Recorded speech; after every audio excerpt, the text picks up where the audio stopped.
Matius 26 ayat yang ke-41. Bapa bicara kepada setiap kami Tuhan, sebab setiap hari kami berhadapan dengan pencobaan-pencobaan yang datang untuk menggoda kami. Dan Matius 26 ayat 41 ini biar menjadi pegangan kami semuanya. Dengarkan firman Tuhan berkata, berjaga-jagalah dan berdoalah supaya kamu jangan jatuh ke dalam pencobaan. Roh memang penurut, tetapi daging ini lemah. Nah, saudara yang kasih Tuhan, semua kita orang Kristen tentu saja pengen kerohanian kita maju. Amin. Kita semuanya pengen kerohanian kita maju. Karena itulah yang menjadi keinginan roh yang ada di dalam kita. Bukan keinginan daging, itu keinginan roh yang ada di dalam kita untuk kerohanian kita maju. Tapi kenapa kita seringkali menghadapi tidak mudah, sangat sulit? Yesus berkata, karena daging ini lemah. Karena daging ini lemah. Sebab itu Tuhan Yesus memberikan kita satu cara untuk mengatasinya, yaitu berjaga-jaga dan berdoa. Katakan berjaga-jaga dan berdoa supaya tidak jatuh dalam pencobaan. Nah, 3 pertanyaan yang perlu kita simak hari ini adalah, apa sih artinya jatuh ke dalam pencobaan itu? Kadang kita tidak mengerti apa sih, sehingga kita sudah jatuh dalam pencobaan, kita merasa fine-fine aja. Pertanyaan yang kedua, seperti apa sih pencobaan itu supaya aku bisa mengenali dia dan mewaspadainya? Berjaga-jaga. Nah, saudara, seperti apa? Dan yang ketiga, apa yang harus kita doakan ketika kita menghadapi pencobaan seperti itu? Nah, saudara, selama kita masih hidup, selama kita masih hidup dalam tubuh jasmani ini, kemanapun kita pergi, pencobaan akan selalu bisa menemukan kita. Kenapa? Karena dosa masih punya landasan untuk mendarat dalam hidup kita.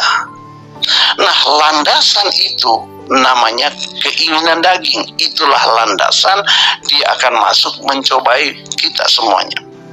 Nah, sebab itu perhatikan di sini, Tuhan Yesus tidak berkata berjaga dan berdoalah supaya kamu tidak dicobai. Tidak. Tuhan Yesus katakan berjaga dan berdoa supaya kamu jangan jatuh ke dalam pencobaan. Pencobaan, dicobai tetap akan ada, tapi kalau engkau tidak berdoa, engkau jatuh dalam pencobaan. Nah, saudara, ada 2 penyebab seseorang itu jatuh dalam pencobaan. Yang pertama, ketika kita tidak siap, lalu iblis tiba-tiba datang dan menyerang kita dengan kekuatan penuh, sementara kita masih santai.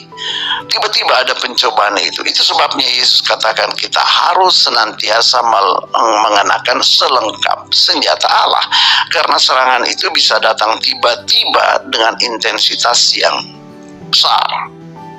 Kedua, kita mudah jatuh dalam dosa ketika kita membiarkan hati kita ini terjerat seperti seekor serangga yang terperangkap dalam jaring laba-laba.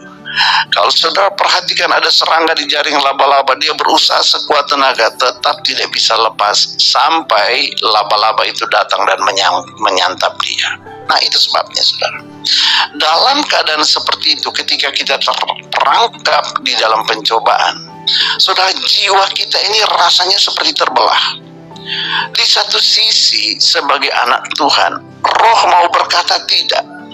Tetapi di sisi yang lain, ada akar yang sudah menjalar begitu dalam di dalam daging kita, sehingga kita hanya bisa memangkas batang yang kelihatan di permukaan, tapi sulit untuk mencabut ke akarnya, sehingga hanya bertahan 1-2 hari, bersemi kembali itu, kambuh, relapse.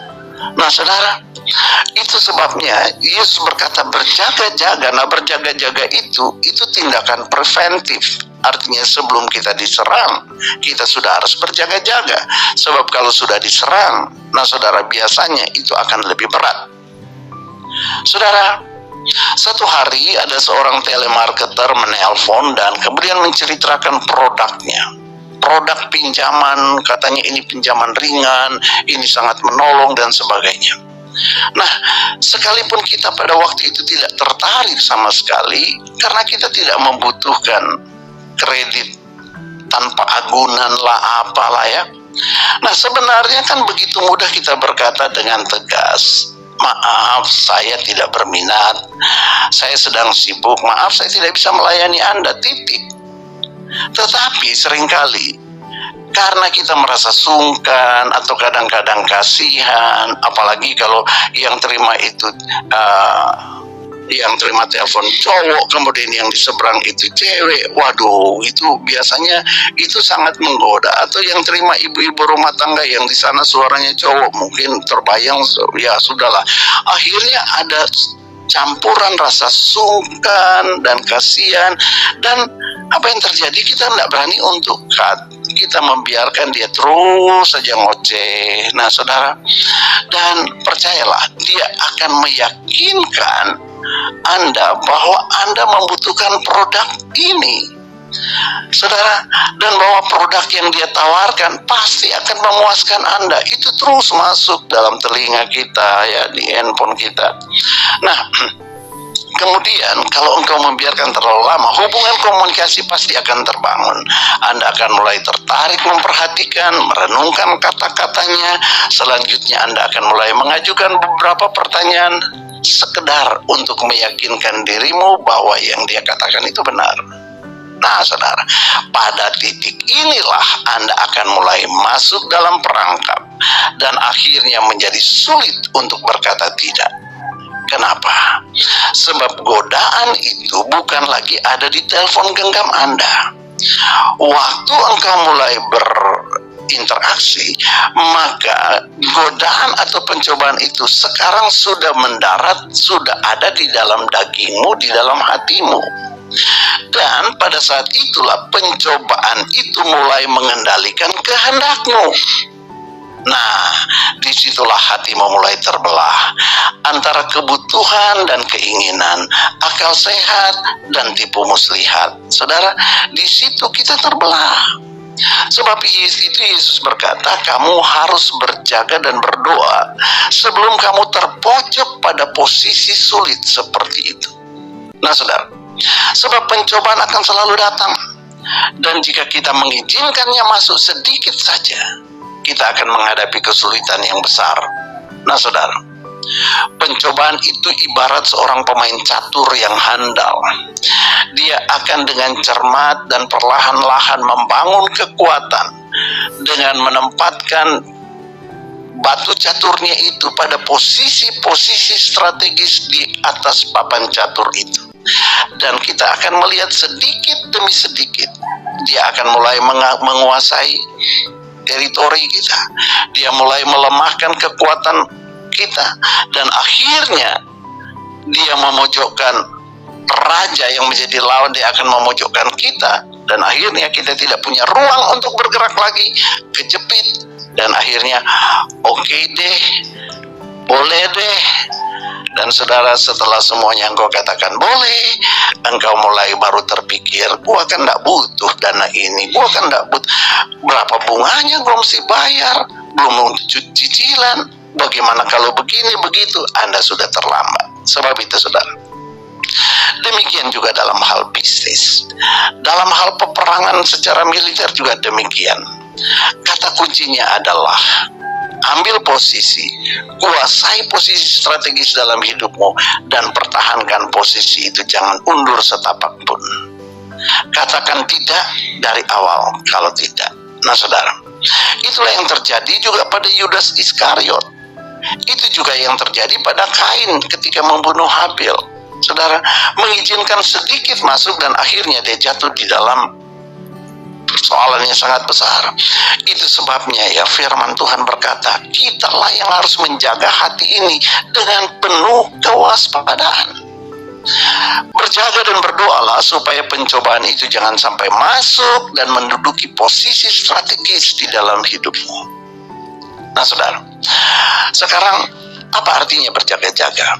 Nah saudara, berjaga-jaga itu ada 3 hal utama yang harus kita jaga supaya kita tidak jatuh dalam pencobaan. Yang pertama, kuasai dan kendalikan medan perang utama kita yang ada di garis depan. Artinya yang pertama kali menjadi pintu masuk untuk serangan itu. Nah saudara, setiap orang memang berbeda medan perang utamanya, tetapi saudara perhatikan baik-baik. Yakobus pasal 1 ayat 13 dan 15 itu berkata, sampai 15 berkata begini ya. Apabila seorang dicobai, janganlah ia berkata pencobaan itu datang dari Allah, sebab Allah tidak dapat dicobai oleh yang jahat, dan ia sendiri tidak mencobai siapapun. Katakan, Allah tidak pernah mencobai siapapun. Amin. Nah, memang Allah mengizinkan iblis mencobai kita. Tujuannya apa? Untuk menguji iman kita dan kasih kita kepadanya. Tuhan Yesus saja diizinkan untuk dicobai oleh iblis. Tapi kita belajar dari Tuhan Yesus, bagaimana imannya, bagaimana kasihnya, bagaimana dia bertahan. Jadi saudara, kalau ada orang yang berkata Tuhan memberikan pencobaan, Anda tidak kenal siapa Tuhanmu. Allah tidak pernah mencobai, dia menguji. Nah saudara, ayat 14, tetapi tiap-tiap orang dicobai oleh apa? Keinginannya sendiri. Tiap-tiap orang dicobai oleh keinginan sendiri, karena ia diseret dan dipikat olehnya. Ayat 14 bilang demikian, dipikat. Nah saudara, keinginan daging itu bertentangan dengan keinginan roh. Galatia 5 ayat 17. Jadi satu sisi roh berkata tidak, tetapi daging berkata iya. Nah saudara, jadi kalau engkau jatuh dalam pencobaan, jangan salahkan Tuhan, jangan salahkan orang lain, jangan salahkan situasi, karena dirimu sendiri. Ayat 15, dan apabila keinginan itu telah dibuahi, lihat, keinginan itu dibuahi ketika engkau meresponi keinginannya, maka ia akan melahirkan dosa, dan apabila dosa itu sudah matang, ia melahirkan maut. Saudara, dengan kata lain, setiap orang dicobai oleh keinginan hatinya yang jahat. Maka apa yang keluar dari dalam keinginan kita, itulah yang harus bisa kita kendalikan. Saudara, selanjutnya juga temperamen kita harus kita kendalikan. Amsal 29 ayat 22 berkata, si pemarah menimbulkan pertengkaran, dan orang yang lekas gusar banyak pelanggarannya. Hati-hati dengan temperamen. Kalau engkau tidak mengendalikan temperamenmu itu akan menyeret engkau masuk di dalam berbagai macam pelanggaran. Nah, 1 Petrus 4 ayat 7 dan 8 berkata, kesudahan segala sesuatu sudah dekat. Karena itu, kuasailah dirimu dan jadilah tenang supaya kamu dapat berdoa. Kuasai temperamenmu supaya engkau bisa berdoa dan terhindar dari pencobaan. Ayat 8, tetapi yang terutama, kasihilah sungguh-sungguh seorang akan yang lain, sebab kasih menutupi banyak sekali dosa. Amin. Nah saudara, semua orang Kristen dicobai dengan cara yang berbeda-beda. Itu sebabnya kita penting sekali mengenali siapa diri kita. Kadang-kadang kita melihat orang jatuh dalam pencobaan, kita bilang begini, ya gitu aja jatuh. Saudara, karena berbeda. Yang paling penting kita harus kenali siapa kita. Dan saudara yang kasih Tuhan, bukan hanya kita mengenali kelebihan kita, tapi juga kelemahan kita. Kalau engkau lemah jatuh di dalam perzinahan, saudara, maka jangan suka memandang cewek cantik lama-lama. Wah, itu gawat. Saudara, kalau engkau sering jatuh di dalam hal keuangan, saudara, hati-hati mengelola keuangannya.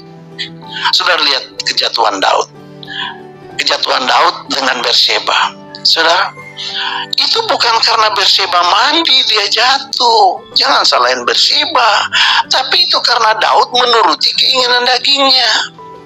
Jadi saudara yang kasih Tuhan, kuasai apa yang kau tahu yang menjadi titik lemah di dalam dirimu, itu yang harus engkau kendalikan. Saya rasa kalau begitu Daud lihat ada Bersyeba mandi, dia langsung bahasa roh dan balik kanan, nggak jatuh dia dalam dosa. Tapi sambil bahasa roh dia pelototin, ya jadilah. Lihat juga kejatuhan Yunus. Yunus orang yang sangat tertutup, dia seorang nabi yang introvert. Tetapi ketika dia melihat kejahatan orang Niniwe, Yunus menuruti keinginan dagingnya dengan mengharapkan Allah membinasakan mereka. Dia tidak mau Niniwe itu diselamatkan. Nah, saudara yang kasih Tuhan, kenapa? Karena dia mengikuti keinginan dagingnya, bukan keinginan roh untuk menyelamatkan semua orang. Kenapa orang tidak bisa mengampuni? Kenapa? Karena dia mengikuti keinginan dagingnya, sakit hati lah segala macam. Yang rugi Anda, bukan orang yang kau sakitin hatinya. Bukan orang yang menyakiti hatimu. Nah, saudara, Anda lihat Raja Hizkia. Raja Hizkia beda lagi. Dia seorang yang sangat ekstrovert, sangat terbuka. Dia tidak suka menutup-nutupi, tapi konyol. Saudara, pencobaan datang ketika Raja Persia mengunjungi dia. Lalu dia belak-belakan, dia pamerkan semua kekayaannya. Ekstrovert, terbuka, nggak mau menyembunyikan. Wah, itu keren sih. Belak-belakan, apa adanya. Wah, saya ini apa adanya. Saya nggak mau sembunyi-sembunyiin. Tapi dengar baik, tidak selamanya itu baik. Kadang-kadang itu bohong, kayak Hizkia. Tidak ditanya, dia sengaja dia belak-belakan, dia pamerkan semua kekayaannya, dan akhirnya itu menjadi malapetaka baginya, karena kemudian raja itu kembali dengan bala tentara dan menghancurkan bangsa itu, merampas semua yang dia pertontonkan itu. Sebab itu, saudara, cobalah catat hal-hal spesifik yang seringkali menguasai diri Anda. Ada orang yang selalu dicobai dengan ketidakpercayaan, sehingga dia tidak pernah berani melangkah dengan iman. Nah, kuasai bidang itu, kendalikan bidang itu. Ada orang yang sangat perfeksionis. Tahu nggak, saudara, pencobaan terberat bagi orang perfeksionis adalah seringkali itu berhubungan dengan lidahnya yang penuh dengan kritik. Sehingga bagi dia tidak ada seorang pun yang cukup baik dalam pandangannya. Semua salah, ini dikritik, itu dikritik. Nah, itu kenapa? Dia ingin perfect, dia sendiri tidak perfect. Siapa sih yang perfect? Suami menuntut istri perfect, istri menuntut suami perfect, semuanya perfect, fake. Akhirnya yang kita alami apa? Fake semua, tahu nggak fake? Nah, saudara, palsu semuanya. Saudara, itu sebabnya kalau Anda perfeksionis, kuasai keinginanmu itu. Dan lihatlah bahwa setiap ciptaan Tuhan, setiap manusia itu Tuhan ciptakan unik, spesifik, khusus. Dan engkau tidak bisa memaksa orang lain menjadi seperti dirimu sendiri. Kalau engkau perfeksionis, maka berbuatlah sesuatu yang perfect. Tapi jangan engkau terus kemudian stres melihat kalau orang lain tidak perfect, padahal orang lain bilang, menurut aku ini sudah perfect. Nah, saudara, ini semuanya titik celah masuk pencobaan sehingga menimbulkan pertengkaran. Saudara, lihat orang yang acuh tak acuh, ignorant. Saudara, tidak pernah ada yang dianggap serius, ya, tidak pernah komitmen. Yang penting ngomong aja, masalah dilakukan atau tidak, ya urusan nanti. Saudara, orang-orang yang ignorant, disuruh berdoa nggak mau, apalagi puasa, baru dengar kata puasa langsung keroncongan. Nah, saudara, dan iblis akan memanfaatkan situasi seperti itu untuk tetap membuat Anda menjadi suam-suam kuku, sampai tiba-tiba Anda dimuntahkan dari mulut Allah. Saudara, lihat, kuasai hal-hal yang demikian. Ada banyak lagi yang lain, silakan Anda temukan sendiri. Nah, saudara, tapi bagaimana dengan orang-orang yang begitu bergairah, menggebu-gebu, penuh komitmen, mengasihi Tuhan luar biasa? Saudara, biasanya orang-orang seperti ini, pencobaan apapun yang datang, mereka bisa menghadapinya. Kenapa? Mereka memiliki sebenarnya salah satu saja dari buah roh. Cita rasa buah roh itu adalah kesabaran. Mau kena pencobaan apa, mereka sabar, mereka tekun. Nah, itu dia, buah roh itu ada di dalam mereka. Itu sebabnya, saudara, Tuhan Yesus berkata, watch out, berjaga-jagalah. Berjaga-jaga artinya perhatikan, pelajari, kenali diri Anda, tandai sifat-sifat dosa yang seringkali terpancar dari dalam karaktermu. Apakah Anda seorang yang mudah menyerah, atau yang suka mengontrol atau menekan orang lain, atau engkau seorang yang mudah memberontak, perhatikan dirimu dan jangan engkau mau jatuh di situ-situ lagi. Saudara, ini bukan masalah dosa besar atau dosa kecil, tetapi perhatikanlah dosa yang kemunculannya paling sering dari dosa-dosa yang lain. Maka itu engkau harus tandai, engkau harus awasi betul-betul, karena itu menjadi celah. Pencobaan apapun juga masuk dari celah itu. Saudara, berdoalah kepada Tuhan seperti Daud berdoa dalam Mazmur 139 ayat 23-24 berkata, selidikilah aku ya Tuhan, dan kenalilah hatiku. Ujilah aku dan kenalilah pikiran-pikiranku. Lihatlah apakah jalan-jalanku serong, dan tuntunlah aku ke jalan yang kekal. Daud berkata demikian, buka diri, izinkan Roh Kudus selidiki engkau. Pagi hari ini, biarlah engkau berdoa, minta Tuhan Roh Kudus itu menyelidiki dirimu dan mengenali hatimu dan menuntun setiap langkahmu. Saudara, itu yang pertama. Yang kedua, perhatikan dan waspadai waktu, timing, di mana engkau paling rentan untuk jatuh di dalam pencobaan. Watch your most vulnerable time yang bisa membuat engkau mudah jatuh dalam pencobaan. Nah, perhatikan pernyataan Tuhan Yesus di Taman Getsemani kepada 3 orang muridnya yang bersama-sama dengan dia. Ketika itu murid-murid itu sudah benar-benar kelelahan setelah seharian beraktivitas bersama Tuhan Yesus. Apa kata Tuhan Yesus? Matius 26 ayat 41, berjaga-jagalah dan berdoalah supaya kamu jangan jatuh dalam pencobaan. Roh memang penurut, tapi lagi-lagi daging kita lemah. Seringkali ketika kita terlalu letih, kita tidak dapat melihat suatu masalah dengan jelas. Kita tidak dapat mengidentifikasi sebuah pencobaan sesederhana apapun pencobaan itu. Semua jadi serba tidak proporsional ketika kita sudah over fatigue, sudah terlalu letih, ya. Semua jadi tidak proporsional dalam pikiran kita. Kita jadi begitu mudah tersinggung, mudah terpancing, mudah marah, dan lain sebagainya.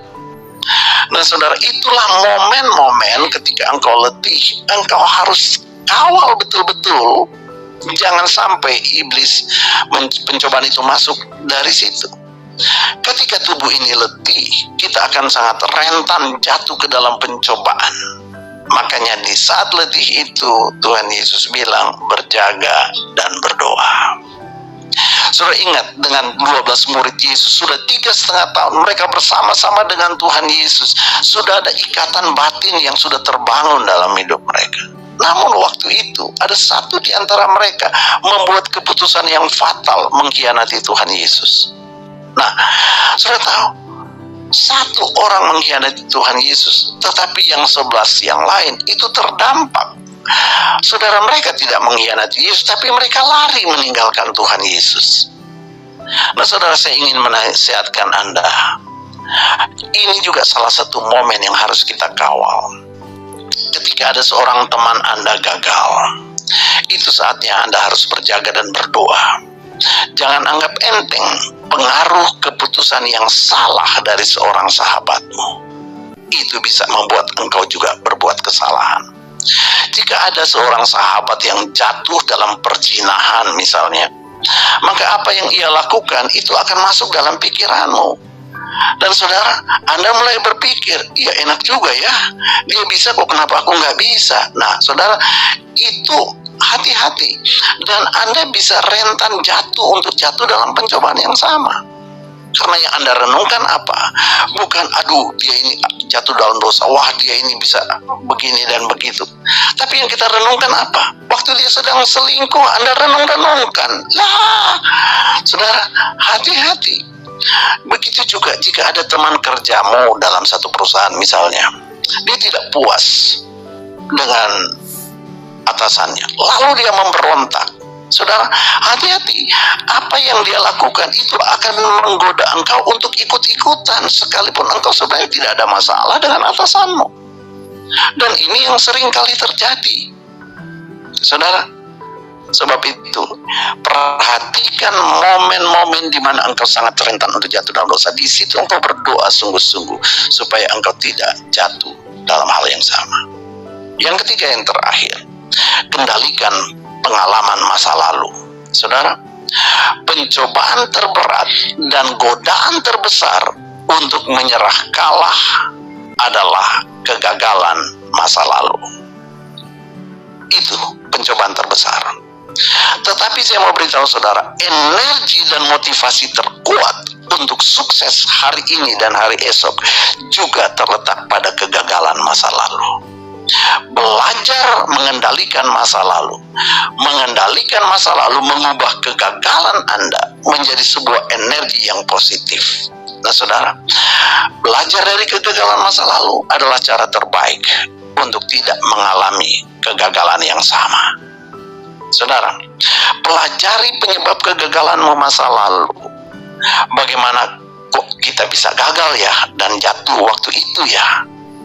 Saudara tahukah saudara, sebuah tim sepak bola yang kalah tanding, apa yang mereka lakukan? Mereka tidak akan maju bertanding lagi sebelum mereka putar kembali video kekalahan mereka. Mereka tidak akan tertarik nonton video kemenangan mereka, tapi mereka akan putar video kekalahan mereka dan memperhatikan apa penyebab kekalahannya. Saudara, jika hari ini engkau terus gagal, sisihkanlah waktu untuk menemukan penyebab kejatuhan dan kegagalanmu. Belajarlah jujur dengan dirimu sendiri, maka engkau pasti menemukan bahwa yang paling salah adalah dirimu, bukan orang lain, bukan situasi, apalagi Tuhan. Saudara, satu hari Mr. Diabetes berkata, kenapa aku jadi terdakwa? Lalu datang Miss Manis-manisan berkata, kenapa aku jadi tersangka? Maka dokter memvonis pasien yang salah dan pasien harus masuk tahanan ICU. Bukan salah manis-manisan, tetapi karena kita tidak menguasai daging ini. Belum lama ada seorang bertanya kepada saya, Bapak berkata, kalau mau memancing ikan besar harus berani ke tempat yang dalam dan menghadapi gelombang dan goncangan. Di tempat dangkal itu memang tenang, tetapi hanya ada ikan kecil.